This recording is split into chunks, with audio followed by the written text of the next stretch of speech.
Bonjour Delphine Ledoux. Bonjour Alexandre. Merci de nous accueillir chez vous. On est au siège de la Roche-Vendée Cyclisme. Vous êtes la directrice sportive, Delphine, de l'équipe féminine du club qui évolue en N1. Cette saison, le plus haut niveau du cyclisme amateur, on le rappelle. Cette équipe, ce sont bien les Lady Namips Clarisse Automobile Roche-Vendée Cyclisme qui a été créée il y a à peine un an. Delphine, on arrive à la fin de cette première saison. Qu'avez-vous appris durant ces un an ? J'ai appris plein de choses. J'ai appris déjà à vraiment diriger une équipe. Donc j'avais dirigé les garçons en National 2 pendant 2 ans au Vélosport Valtais.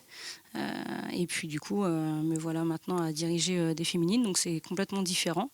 Mais j'ai appris aussi à créer un groupe, à faire de la cohésion et à diriger une équipe niveau sportif. Donc voilà, c'est une année enrichissante. Justement, c'est quoi le quotidien d'une directrice sportive ici au RVC ? C'est des bonnes journées bien remplies où finalement on doit étudier tous nos parcours par rapport aux compétitions qui ont lieu le week-end. C'est aussi des planifications d'entraînement. C'est aussi gérer tout ce qui est assistant, mécano, etc. Donc non, les journées sont vraiment bien remplies. Et j'ai la chance d'avoir des bénévoles à mes côtés et un président hors pair aussi.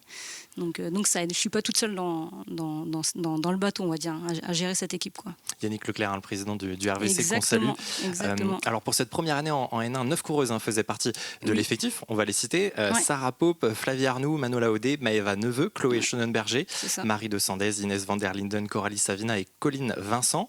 4 d'entre elles étaient déjà au RVC. Pour les 5 autres, eh bien, vous êtes allés les chercher un peu à gauche, à droite. Est-ce que ça a été facile, difficile de constituer cet effectif ? Facile, non. non, parce qu'on s'est décidé assez tard pour créer cette équipe, mais au final, j'ai réussi à convaincre quand même les 5 autres filles. Et après, une fille comme Chloé Schonenberger, c'est vrai que j'y suis allée un petit peu au culot, comme je dis toujours.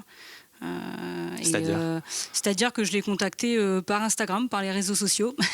et du coup, je voulais avoir ses coordonnées, elle me les a données, on s'est appelé. Et c'est comme ça que ça s'est fait, quoi. Et puis ensuite, Marie de Sandez, ça a été par le biais de Inès van der Linden que je l'ai contactée. Donc voilà, de fil en aiguille, on a réussi à constituer cette formidable équipe en tout cas. Delphine, quand on est directrice sportive, comment est-ce qu'on arrive justement à passer d'une somme d'individualité avec vos 9 coureuses à un groupe avec de la vraie cohésion ? C'est du travail au stage. C'est le premier stage cohésion qu'on a fait. C'est un exemple tout bête, mais je leur avais demandé de cuisiner pour tous les bénévoles. Je les avais mis en binôme. Et c'est comme ça après qu'elles apprennent à se connaître. Et puis après, c'est au fil du temps. C'est les stages, c'est les courses, c'est des appels la semaine, c'est tout un travail de fond. Et c'est vrai que notre métier est quand même fait de je dirais 70%, c'est de la gestion humaine. C'est pas autre chose, quoi. C'est quoi cet état d'esprit du team La Dynamips Clarisse Automobile ? Cohésion. Ouais, franchement, je pense que c'est vraiment ça, cohésion, envie, respect des unes et des autres. Et c'est comme ça aussi qu'on a construit notre saison. Donc ça a plutôt bien fonctionné. Donc on va rester sur ces valeurs-là la saison prochaine, en tout cas. Justement, ça a bien fonctionné puisque dès votre première année en N1, vous êtes allé décrocher plusieurs victoires. Dès la première course en équipe, même c'était sur le contre-la-montre du circuit des plages vendéennes, le 18 février 2024. C'est ça. Delphine, cette victoire inaugurale, est-ce que ça a été vraiment le fer de lance de cette saison ? Ouais, franchement, ça a été un soulagement déjà, clairement, parce que même si on l'avait travaillé, justement, on avait fait des stages pour aller reconnaître sur cette course-là. Et du coup, entre aller la reconnaître et puis concrétiser, il y a un fossé. Mais non, franchement, ça a été vraiment une satisfaction. On était contents. J'avais la chance en plus d'avoir Yannick Leclerc avec moi dans la voiture. Donc on a vécu un super moment. Mais ça a vraiment été un soulagement de voir que c'est possible, on se donne les moyens et il n'y a pas de raison que ça ne fonctionne pas. Donc ça a lancé plutôt bien la saison et on est parti dès le jour même en stage en Espagne. Donc on va dire que ça a fini en fait de créer la cohésion qui était déjà naissante au sein de l'équipe, quoi. Combien de victoires au total sur cette saison 2024 ? On en a 7, je crois, au total, ouais.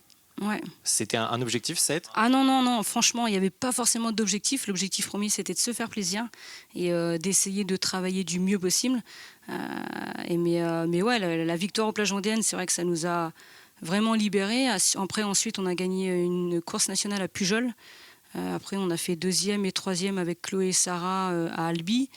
Ensuite, Sarah a gagné la première route de l'Ouest. Marie de Zandez a gagné la 2e. Et moi, le but, en fait, c'était d'essayer de faire gagner chacune des filles. Bon, ça n'a pas été possible parce qu'on a eu des blessés, etc. Mais en tout cas, on a pris un plaisir fou. On a pris un plaisir fou tout au long de la saison, quoi. Et puis il y a eu un plaisir fou le 22 juin, Oui. notamment du côté de la Normandie. Ouais. Racontez-nous, qu'est-ce qui s'est passé ce jour-là, Delphine? Sarah est devenue championne de France, première championne de France amateur. Donc c'est la seule amatrice à avoir fini dans le groupe de tête avec les professionnels.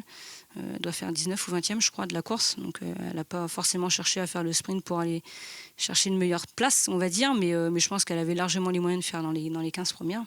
Mais ouais, championne de France amateur, donc c'était vraiment une belle récompense pour l'ensemble du club, des bénévoles et pour nous, pour l'équipe évidemment, quoi. C'est ça, vous avez toujours le sourire en parlant de ce moment-là, ça a laissé une marque importante. Bien sûr, c'est sûr. Je pense que moi, en tant que DS, c'est forcément pour l'instant le meilleur souvenir. Et je pense pour Sarah aussi, pour tout le monde, ça a été vraiment un moment exceptionnel. On l'a travaillé, on l'a préparé, on l'a travaillé. Mais encore une fois, c'est comme les plages. Entre le travailler, le préparer et puis concrétiser le jour même, il peut se passer mille et une choses. On n'avait pas forcément eu de chance les 2-3 semaines qui précédaient ce championnat, justement. On avait perdu Inès avec une fracture de la clavicule à Loudun, à la Coupe de France. Marie de Zandez qui s'est fait opérer de l'artère iliaque. Enfin voilà, on avait eu plusieurs petits pépins, mais comme peuvent avoir toutes les équipes, hein, c'est la loi aussi du sport. Mais moi, je savais secrètement que Sarah pouvait le faire parce que je connaissais son potentiel. Hein. Moi, je l'entraîne depuis 2 ans et demi, 3 ans maintenant. Donc je savais où elle en était et je savais aussi que le circuit lui convenait parce que j'avais vraiment bien étudié le parcours. Et on a essayé de reproduire au maximum en fait, les efforts qui pouvaient être répétés cette journée-là. Et finalement, ça l'a fait. Delphine Ledoux, si on se projette sur la saison prochaine, le RVC a déjà annoncé la prolongation de 2 de vos coureuses, en la personne d'Inès van der Linden et Sarah Pope. Où est-ce qu'on se situe sur ce recrutement, sur cet effectif pour l'année prochaine? Il est quasiment bouclé. Quasiment bouclé. Il me reste peut-être une place, mais c'est sûr que ça a été plus facile que l'année dernière, hein, parce que les filles sont venues vers moi. Donc, j'ai pas eu grand travail à faire de ce côté-là. Mais non, c'est quasiment bouclé. Et le programme de course est quasiment fait aussi. Donc ouais, on se projette déjà sur 2025 et j'espère faire aussi bien. On espère faire aussi bien en tout cas que cette saison, quoi. Alors justement, si le programme, vous le connaissez déjà un petit peu, est-ce qu'il y a des grands moments dans la saison 2025, des grands objectifs? L'objectif principal, ça va être les championnats de France ici en Vendée, hein, pour que Sarah puisse qu'elle puisse conserver son titre. Mais on a plein de belles courses. Les plages vendéennes, c'est pareil. On a aussi à cœur de briller et de faire briller les couleurs du club sur nos terres. Donc non, chaque course est importante et on prend le départ de chaque course avec l'envie de toujours bien faire et de donner le maximum tout en prenant plaisir. En tout cas, on sera là pour suivre ça. Et puis pour vous suivre évidemment à ces championnats de France de cyclisme sur route du 26 au 29 juin. C'est ça. Aux Herbiers. Exactement. Merci beaucoup Delphine Ledoux. Merci à vous.